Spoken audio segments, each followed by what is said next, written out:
चलिए दोस्तों नमस्कार। कल हम लोग लेवल 1 किए थे, आज लेवल 2 करेंगे पॉलिटी का ऑब्जेक्टिव। आइए देखते हैं इस प्रकार। भारत का संविधान लिखित है, संघीय है, एकात्मक है, प्रभाव पर आधारित है। तो देखिए भारत का संविधान कैसा है? लिखित है, बात सही है। ठीक है, संघीय भी है, संघीय भी है, ए और बी दोनों सही है। ए बी और दोनों सही है। एकात्मक है, एकात्मक नहीं होगा तो क्या? और एकात्मक है लेकिन भावना रूप से है, भावना रूप से है, भावनात्मक हाँ से। प्राकृतिक नहीं है। तो ए और बी आंसर हो जाएगा इसका। ठीक है, आइए दूसरे में। भारतीय संविधान के वृद्ध होने का कारण क्या है? बृहद होने का हाँ, तो इनमें अनेक संवैधानिक अनुभव समाविष्ट है।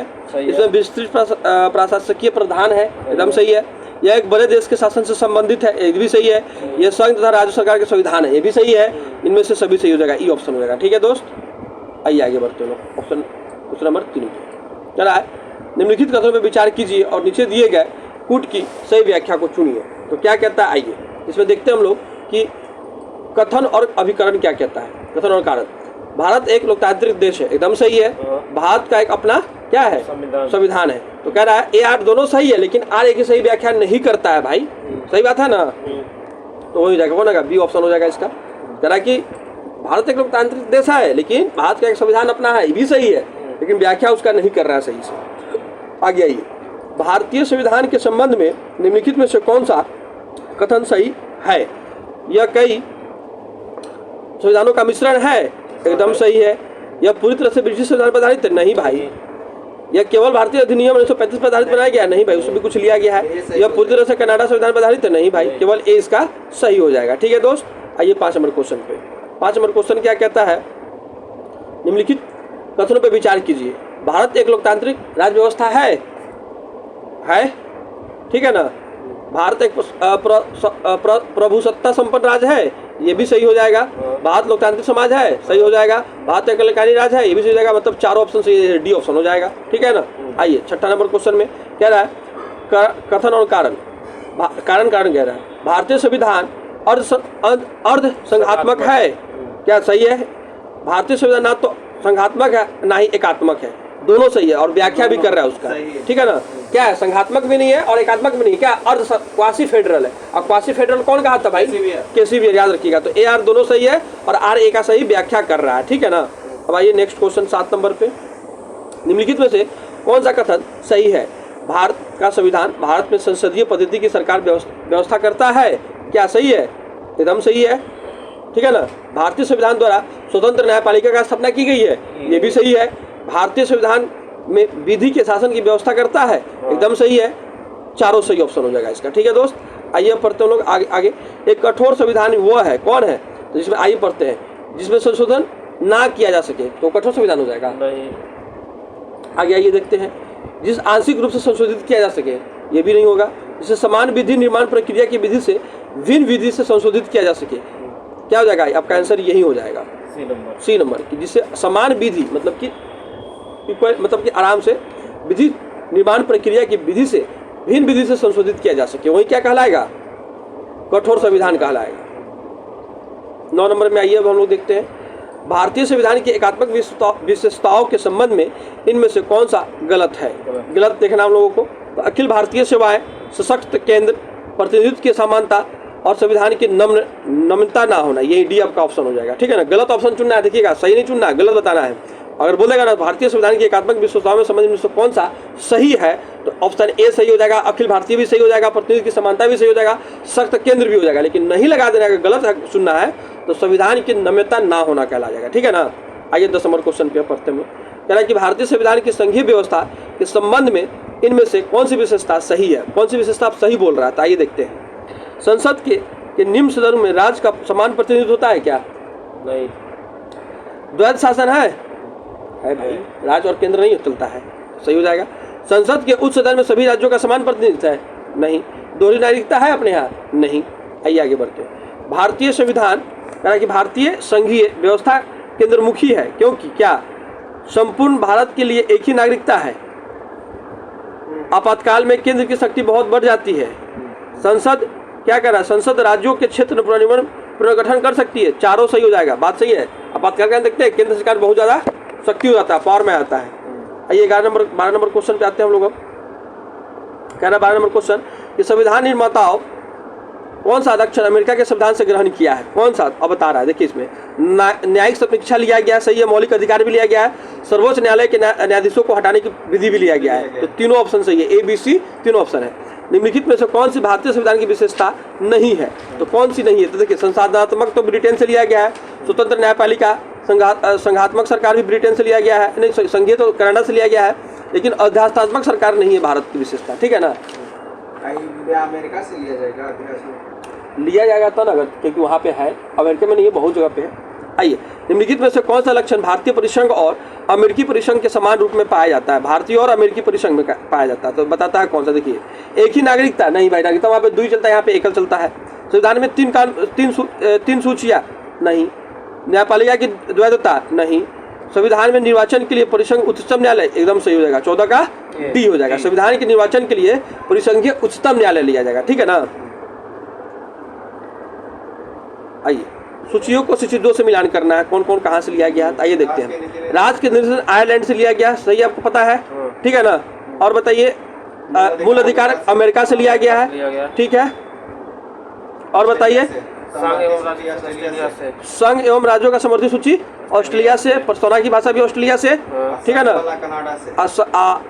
संघ राज्य संबोधक, भारत में राज्यों का संघ है तथा संघ में शक्ति निहित है, ये कहाँ से लिया गया है? कनाडा से लिया गया है। देखिए ना, इसमें यूके भी दे रहे हैं, तो आपका, हाँ, तो आपका ऑप्शन हो जाएगा D आंसर हो जाएगा, ठीक है ना।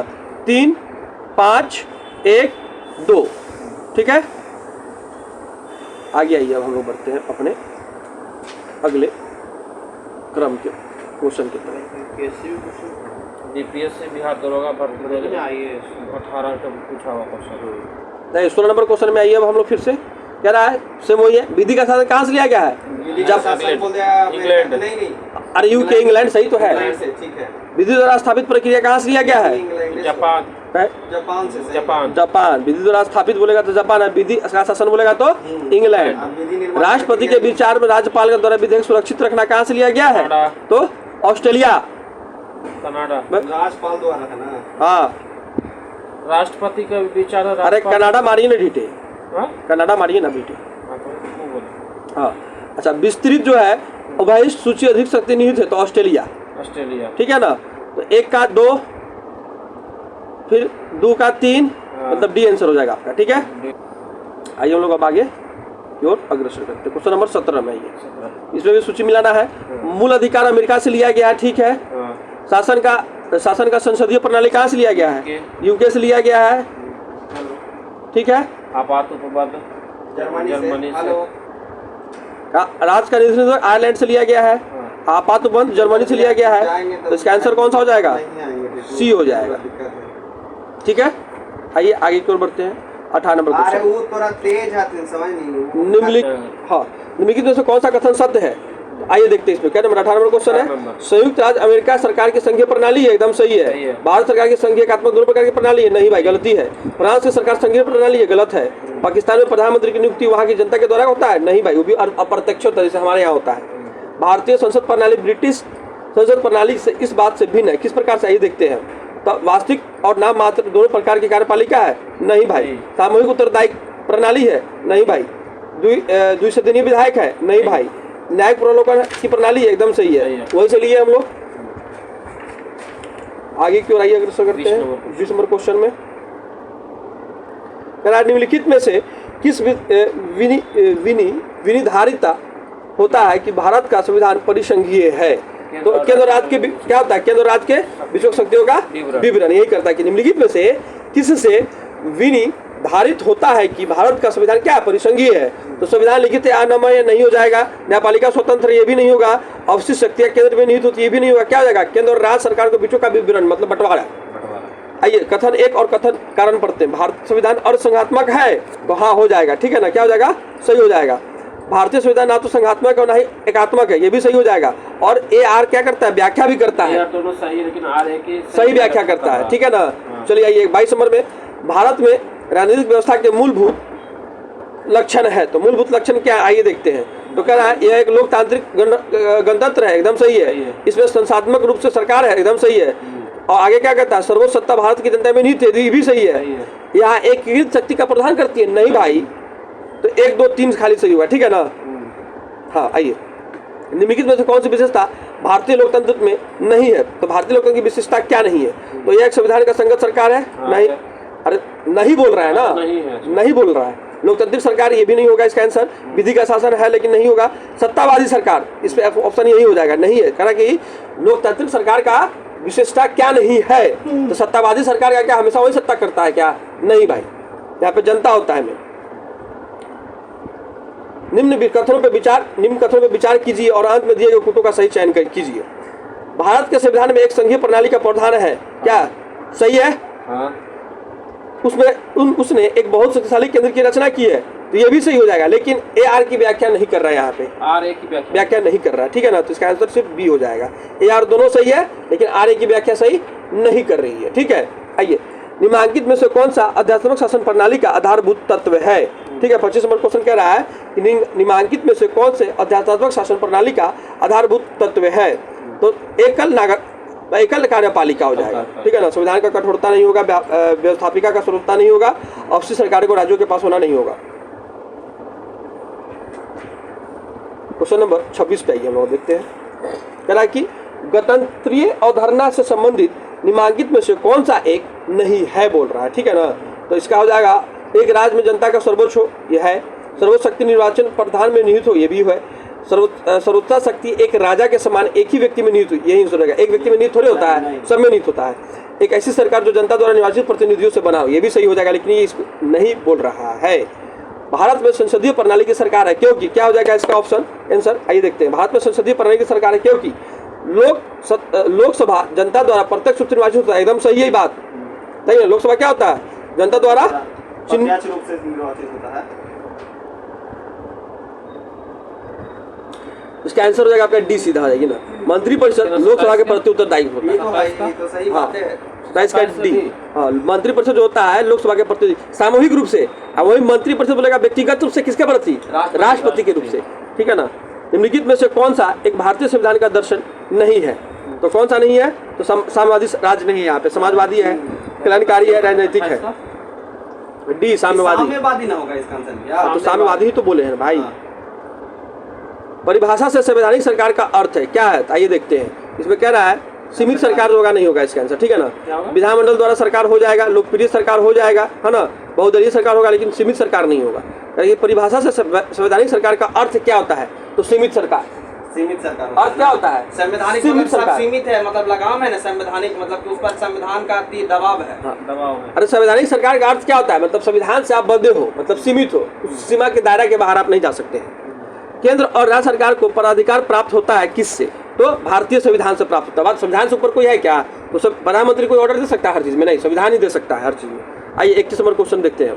भारतीय संविधान के विषय में निम्नलिखित कथन निम्न में से किसका है? ठीक है ना। तो भारतीय संविधान अधिक कठोर तथा अधिक लचीले के मध्य एक अच्छा असंतुलन स्थापित करता है। अरे केसीवीयर वही अर्धसंघात्मक है, ठीक है ना। अर्धसंघात्मक कौन? केसीवीयर, याद रखिएगा। संसदीय व्यवस्था वाली सरकार वह होती है जिसमें क्या होता है? आइए देखते हैं। तो B इसका हो जाएगा ऑप्शन कि सरकार संसद के प्रति उत्तरदायित्व होती है और उसके द्वारा हटाई जा सकती है। सही बात है, बात है ना। अरे संसद में देखते हैं कभी कभी क्या होता है, प्रस्ताव अविश्वास प्रस्ताव लगा तो सरकार को हटा दिया जाता है। तो वही है, संसद जो होती है किसके प्रति? संसद के सभी राजनीतिक दलों सरकार के प्रतिनिधित्व होती है? नहीं भाई, संसद में तो और भी एंटी पार्टी भी तो होता है ना। सरकार लोगों द्वारा निर्वाचित होती है और उसके द्वारा हटाई जा सकती है। सरकार लोगों द्वारा हटाई जा सकती है? नहीं भाई, अगले साल जब इलेक्शन आएगा तब ना संसद के द्वारा ही हटाई जा सकती है, ठीक है ना। सरकार संसद के द्वारा चुनी जाती है किंतु निर्धारित समय अवधि के पूर्ण होने के पूर्व हटाई नहीं जा सकती है। ऐसा कुछ नहीं है, उससे पूर्व भी हटाई जा सकती है। किसके द्वारा? संसद के द्वारा। प्रस्ताव, हाँ। भारतीय राजनीतिक पद्धति के बारे में निम्नलिखित में कौन सा सही नहीं है? तो आइए राजनीति देखिए, यहाँ पर राजनीतिक पद्धति बोला, याद रखिएगा राजनीतिक पद्धति बोला है। तो इसका हो जाएगा धर्मनिरपेक्ष राज, संसदीय पद्धति की सरकार, संघीय नीति की सरकार, राष्ट्रपति पद्धति की सरकार। तो इसमें कैसा है? राष्ट्रपति पद्धति की सरकार आएगा इसका आंसर, ठीक है ना। और वहीं पे बोल देगा क्वेश्चन कि भारतीय धार्मिक के बारे में निम्नलिखित में से कौन सा सही है? तो भारत एक सही है बोलेगा तो धर्मनिरपेक्ष राज सही हो जाएगा इसमें, लेकिन नहीं बोल रहा है यहाँ पे, देखिएगा सही नहीं है। 34 का अभी 34 पढ़े का है, 33 पढ़ रहे हैं, 33 समझा रहे हैं अभी। यही तो होता है कि तुम आगे भागते हो, पीछे समझते नहीं हो, बाद में कहोगे कि समझाया नहीं गया है। आइए, अध्यात्मात्मक शासन का उदय सर्वप्रथम किस देश में हुआ है, कहाँ पे हुआ है? तो कहाँ हुआ है? अमेरिका में हुआ, याद रखिएगा। प्रेसिडेंशियल जो शासन है ना, उसका उदय कहाँ हुआ है? अमेरिका में हुआ है। निम्नलिखित में से कौन एक भारत के संविधान का संघीय लक्षण नहीं है? तो इकहरी नागरिकता नहीं है। हाँ, नहीं है, लक्षण बोल रहा है, नहीं है, मतलब केंद्र राज्यों के बीच का बंटवारा है, पूर्ण रूप से लिखित संविधान है, स्वतंत्र न्यायपालिका है, ठीक है ना। आइए आगे बढ़ते हैं। निम्नलिखित में से कौन सा कारक किसी उदार लोकतंत्र में स्वतंत्रता की सर्वोत्तम सुरक्षा को नियत करती है? तो कौन है? तो शक्तियों का पृथकीकरण करती है। याद रखिएगा, उदार लोकतंत्र, उदार का मतलब समझते हैं? स्वतंत्र। स्वतंत्र लोकतंत्र में स्वतंत्रता का सर्वोत्तम सुरक्षा नियत कौन करती है? तो शक्तियों का पृथकीकरण करती है, ठीक है ना। 37 नंबर पे आइए। कह रहा है गणतंत्रीय अवधारणा से संबंधित निम्नलिखित में से कौन सा एक नहीं है? देखिए, हमेशा नहीं और हाँ सही दोनों जरूर देखिएगा ध्यान से, नहीं तो क्वेश्चन हेर फेर हो जाता है। एक राज्य जिसमें जनता सर्वोच्च हो, सर्वोच्च शक्ति निर्वाचन प्रधान में हो, सर्वोच्च शक्ति एक राजा के समान एक ही व्यक्ति में नियत हो, ये गलत हो जाएगा आपका। एक ऐसी सरकार जो जनता द्वारा निर्वाचित पद्धतियाँ हो, ये सब सही है, एक सी आपका गलत हो जाएगा। संसदीय रूप से शासन प्रमुख लाभ यह है कि संसदीय रूप स्वरूप से ये शासन का प्रमुख लाभ क्या होता है, वही बोल रहा है। आइए देखिए, तो कह रहा है कार्यपालिका विधानमंडल दोनों स्वतंत्र रूप से कार्य करते हैं, ठीक है। यह नीति को निरंतरता प्रदान करता और अधिक दक्ष है, ठीक है। आगे कह रहा है कार्यपालिका विधानमंडल के प्रति उत्तरदायी बनी रहती है, यही आपका आंसर हो जाएगा सी। कार्यपालिका जो है विधानमंडल के प्रति उत्तरदायी बनी रहती है। कार्यपालिका किसके प्रति? अरे कार्यपालिका किसके प्रति? तो देख कहाँ रहे हो?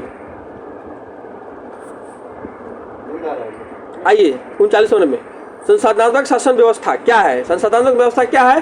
तो ये कह रहा है कि 39 नंबर क्वेश्चन पर हम लोग संसाधनात्मक शासन व्यवस्था में न्यायपालिका का कार्यपालिका पर नियंत्रण होता है, कार्यपालिका का न्यायपालिका पर नियंत्रण होता है, कार्यपालिका विधायक पर नियंत्रण होता है, विधायिका का कार्यपालिका पर नियंत्रण होता है। कौन सा आंसर होगा? विधायिका का जो होता है किस पे होता है? किस पे? कार्यपालिका पे नियंत्रण होता है। कभी भी न्यायपालिका पे नियंत्रण होगा तो फिर जस्टिस पूरा खत्म, बर्बाद हो जाएगा। आइए 40 नंबर क्वेश्चन में लोकतंत्र के बारे में कथनों पर विचार करें। तो इनमें लोगों द्वारा निर्वाचित सरकार गठन होता है, एकदम सही बात है। लोकतंत्र में वर्तमान में 87 लोग को हराने की संभावना काफी होती है। हाँ, 87 मतलब कि जो 87 उसको आप हरा नहीं सकते हैं। पावरफुल हो गया काम तो हरा ही दीजिएगा। प्रत्येक मत का एक ही मूल होता है, मतलब 1 2 3 तीनों सही है। और अमीर हो या गरीब, एक वोट, एक आदमी का एक ही वोट होगा, एक ही वोट होगा। आइए 41 नंबर क्वेश्चन में 23 नंबर क्वेश्चन क्या कहता है कि निम्नलिखित में से कौन लोकतांत्रिक व्यवस्थाओं के अनुरूप नहीं है? तो बहुसंख्यकों का शासन जो होगा वो नहीं है, ठीक है ना। कानून के समक्ष समानता है, स्वतंत्र निष्पक्ष चुनाव है, उत्तरदायी शासन व्यवस्था भी है आपका, लेकिन बहुसंख्यकों का शासन क्या है? नहीं है। आइए अगला क्वेश्चन। लोकतंत्र की सफलता निर्भर करती है, लोकतंत्र की सफलता किस पर निर्भर करती है? तो नागरिकों की विवेकापूर्ण स्वाभाविकता पे करती है, ठीक है ना।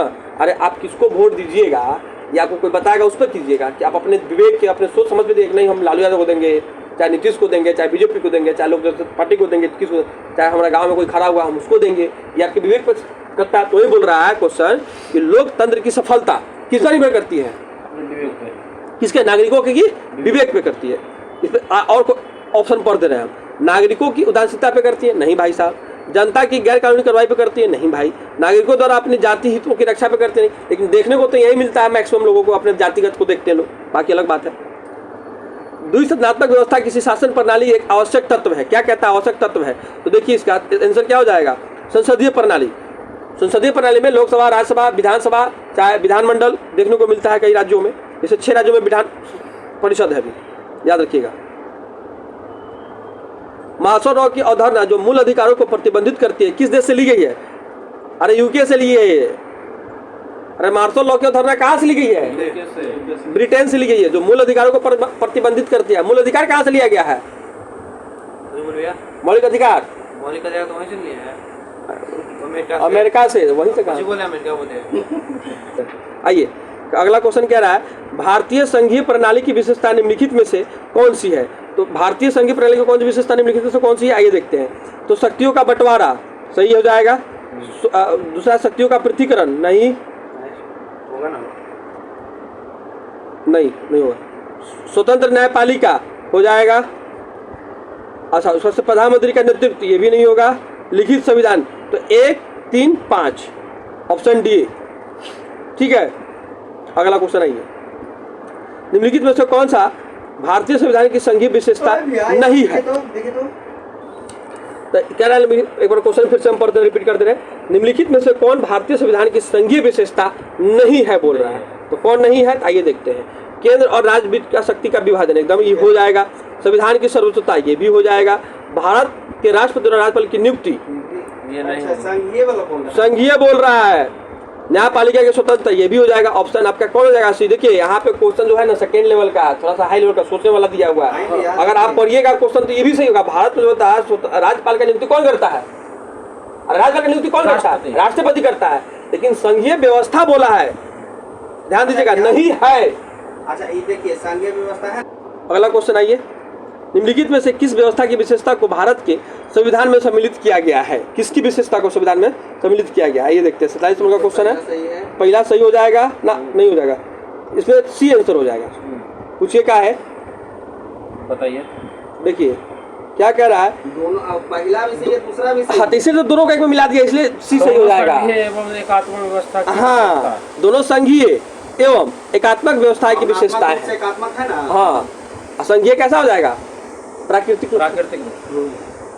आइए नेक्स्ट क्वेश्चन। 48। निम्नलिखित में से कौन सी भारतीय संविधान की एक प्रमुख विशेषता नहीं है? इसमें देखो नहीं है बड़ा कंफ्यूज आ रहा है, तो या नहीं है देखिए बोल रहा है। तो देखिए संघवाद की स्थापना है, मूल अधिकार की विशेषता है, हाँ, सरकार की संसदीय स्वरूप है, समान साहित्य प्रोत्साहन नहीं है। ठीक है ना, ये सब क्वेश्चन पूछा हुआ है बार बार एग्जाम में, देख लीजिएगा, बहुत इंपॉर्टेंट है ये सब। आइए, राजनीतिक व्यवस्था का वो कौन सी विधा अलग अलग राज्यों या अन्य व्यवस्थाओं को एक व्यापक राजनीतिक प्रणाली के भीतर इस तरह एकजुट करती है कि प्रत्येक को अपनी अखंडता बनाए रखने का प्रावधान मिलता है? तो संघवाद इसका आंसर हो जाएगा। ठीक है ना, संप्रभुता, अखंडता, लोकतंत्र। नंबर उठाना है तो रुक दीजिए। क्वेश्चन नंबर 51 में निम्नलिखित में से कौन सा सांख्यिकी संबंध कीवर्ड देश के सरकार के एक से अधिक स्तरों के अस्तित्व को सुपरिभाषित करता है? तो कौन सा करता है ये देख लेते हैं हम लोग। इसमें ऑप्शन एक बार पढ़ लेते हैं सब। संघवाद, विचारशील लोकतंत्र, तानाशाही, सर्वसत्तावाद। तो संघवाद इसका आंसर हो जाएगा। ठीक है ना। हो आइए 51 नंबर क्वेश्चन कहता है कि भारत संविधान की कौन सी विशेषता राज्य स्तर पर और केंद्र में सरकारों को अस्तित्व में संवर्धित करती है? तो संघवाद ही करती है। ठीक है ना, धर्मनिरपेक्षता नहीं करती है, सरकार का संघीय रूप नहीं करती है, मौलिक अधिकार नहीं करती। कौन करती है? संघवाद करती है। आइए 52 नंबर क्वेश्चन। संयुक्त राज्य अमेरिका से संवैधानिक आदर्शों पर भारतीय संविधान में कौन सी व्यवस्था शामिल की गई है? तो संविधान की सर्वोच्चता की गई है, सही है। मौलिक अधिकार भी लिया गया, सही है। स्वतंत्र एवं निष्पक्ष सर्वोच्च न्यायालय और न्यायिक पूर्वावलोकन कहाँ से लिया गया? सब अमेरिका से लिया गया है, सही है ना। आइए 53 नंबर। किसने यह दृष्टिकोण व्यक्त किया था कि भारतीय संविधान तथा परिस्थितियों की आवश्यकता अनुसार एकात्मक और संघात्मक दोनों है? तो कौन कहा था? जैन सिंह ना हो जाएगा। हो संगठनात्मक तो सहकारी संघवाद बोला था, तो वही आ जाएगा ना। देखिए आवश्यकता अनुसार बोल रहा था, परिस्थितियों की आवश्यकता अनुसार एकात्मक और संघात्मक दोनों में। तो सहकारी समिति क्या होता है? मिल के काम करती है। आप जैसा रहेगा वैसा सहकारी समिति हो जाएगा। तो मिल के काम करने में कौन सा हो जाएगा? मिलजुल कर सहकारी हो जाएगा। और थोड़ा क्वेश्चन को घुमा दिया। क्या कह रहा है कि किसने यह दृष्टिकोण व्यक्त किया था कि भारतीय संविधान तथा परिस्थितियों की आवश्यकता अनुसार जैसा परिस्थितियों का वैसा काम करेगा? तो कौन सा हो जाएगा? सहकारी हो जाएगा। तो कौन सा कहा था? जैन सिंह ने कहा था। लेकिन वही बोलेगा अर्थ एकात्मक और संघात्मक दोनों मिलकर काम करेगा, कौन जाएगा? केसीवीयर हो जाएगा। और आइए अगला क्वेश्चन 54 नंबर पे। निम्नलिखित कथनों पर विचार कीजिए। भारत की संविधान सभा ने राष्ट्रीय ध्वज का प्रारूप 22 जुलाई 1947 को अपनाया था। सही है एकदम। आइए दूसरा, राष्ट्रीय ध्वज के बीच चक्र की तिलिया कितनी होती है? 21 होती है। नहीं, गलत हो जाएगा, 24 होती है।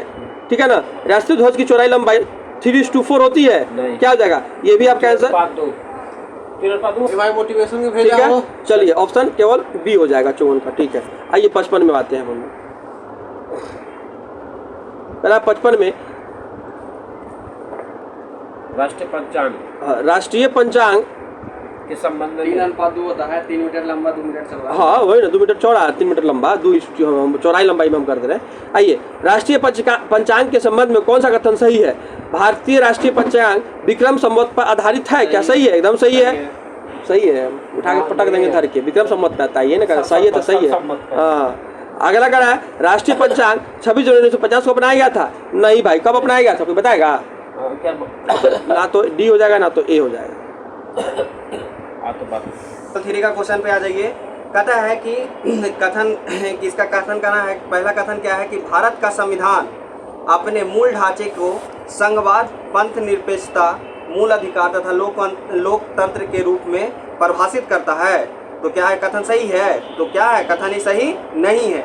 दूसरा कथन कौन सी कहता है कि भारत का संविधान नागरिकों की स्वतंत्रता, सही बात है, तथा उन आदर्शों को जिन पर संविधान आधारित है की सुरक्षा हेतु न्यायिक पुनरावलोकन की व्यवस्था करता है। यानी इसका आंसर क्या हो जाएगा? केवल दो इसमें क्या हो जाएगा? सही हो जाएगा। ठीक है, कौन सा सही? कहता है कि उपयुक्त कथनों में से कौन सा सही है? तो केवल 2 सही है, पहलू का गलत है। कहता है कि संवैधानिक सरकार का आशय क्या है? तो संवैधानिक सरकार का आशय क्या है? आइए ऑप्शन पढ़ते हैं। कहता है क्या कि किसी राष्ट्र की परिसंघीय संरचना वाली एक प्रतिनिधि सरकार होती है। तो नहीं होती है, ये गलत है। कहता है कि कोई सरकार जिसके प्रमुख के पास नाम मात्र की शक्तियाँ हो, ये भी गलत है। उसके बाद कहता है क्या कि कोई सरकार जिससे प्रमुख के पास वास्तविक शक्तियाँ हो, ये भी क्या है? गलत है। इसमें क्या आंसर क्या सही होगा? तक बच गया क्या? कोई सरकार जो संविधान की सीमाओं के क्या हो? परिबद्ध हो, मतलब कि संविधान से कोई बाहर नहीं जा सकता है। अब कथन ये देखिए 3 नंबर क्वेश्चन। कहता है कि भारत की संगठनात्मक संरचना का मुख्य उद्देश्य इसकी बहुआयामी विविधताओं में से एक राष्ट्र का निर्माण करना और राष्ट्रीय एकता को संरक्षित करना था। इसका कारण क्या दिया हुआ है? और कि विविधताओं के समंजन से एक सशक्त न कि कमजोर भारतीय राष्ट्रीयता का निर्माण हुआ है। तो इसका आंसर क्या हो जाएगा? तो इसका आंसर हो जाएगा सी, कि ए और 2 दोनों सही है, किंतु आर जो है ए की सही व्याख्या नहीं करता है।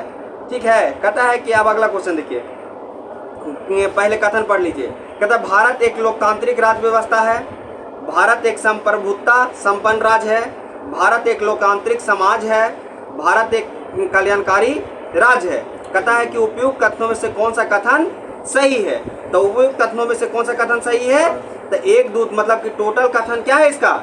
सही है। इसका टोटल कथन क्या है? सही है कि भारत एक लोकतांत्रिक राज्य की व्यवस्था है, भारत एक संप्रभुता संपन्न राज्य है, भारत में लोकतांत्रिक समाज है, भारत एक कल्याणकारी राज्य है। तो प्रस्तावना पढ़ने तो नहीं कहता कि हम भारत के लोग भारत को एक संपूर्ण प्रभुत्व संपन्न समाजवादी धर्मनिरपेक्ष लोकतंत्रात्मक गणराज्य बनाने के लिए है। तो सब वही जो है कल्याणकारी गणराज्य बनाने के लिए है ना। तो सब क्या है? कथन सही है। कथन निम्नलिखित में से किसको विधि के शासन के प्रमुख लक्षणों के रूप में सही माना जाएगा?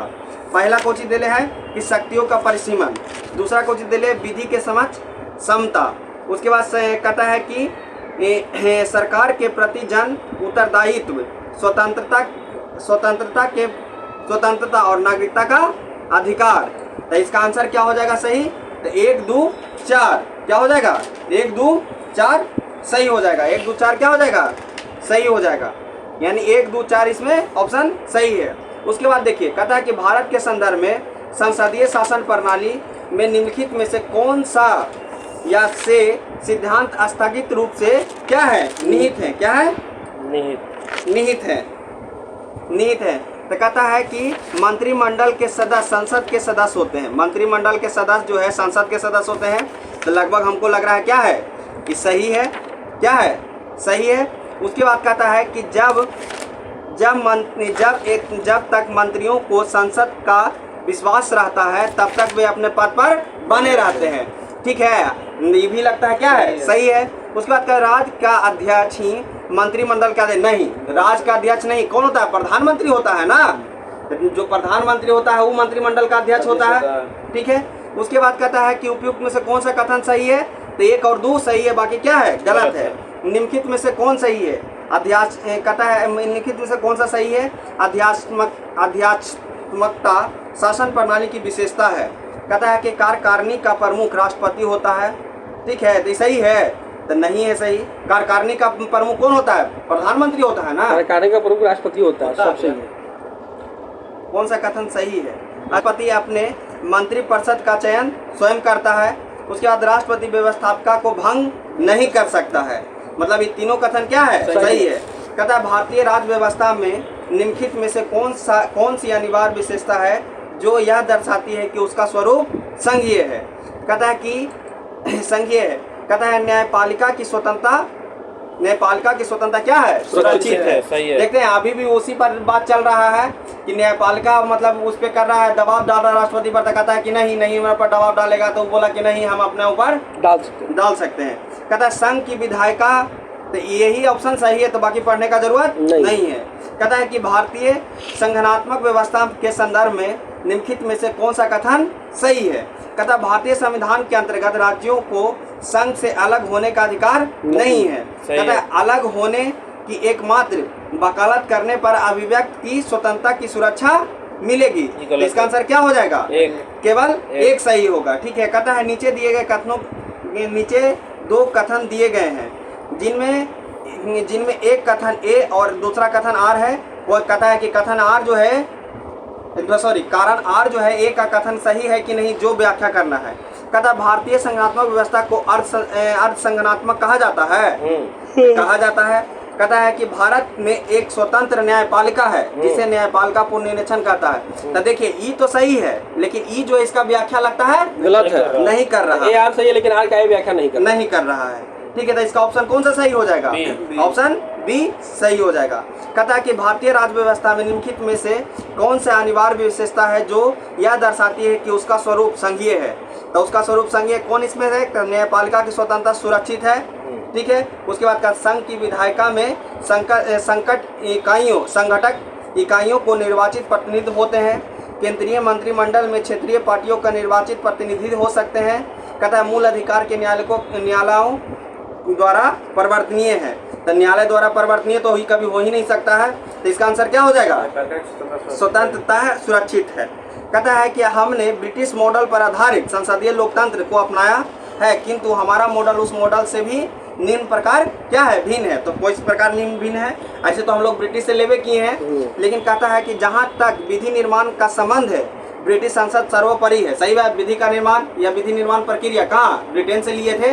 ठीक है। लेकिन कहता है कि वो जापान से विधि स्थापित प्रक्रिया, हाँ, जो जापान से लिए थे सर्वोपरि है अथवा संप्रभु है। किंतु भारत में संसद की विधि निर्माण की शक्ति क्या है? परिसीमित है। क्या है?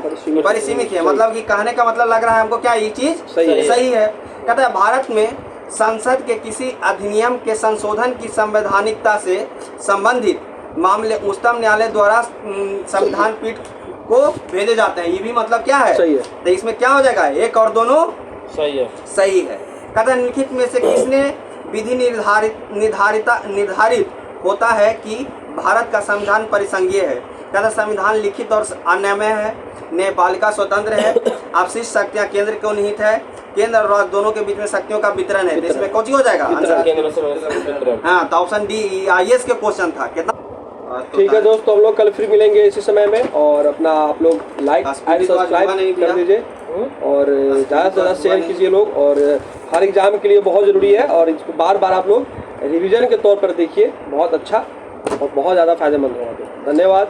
Like and subscribe.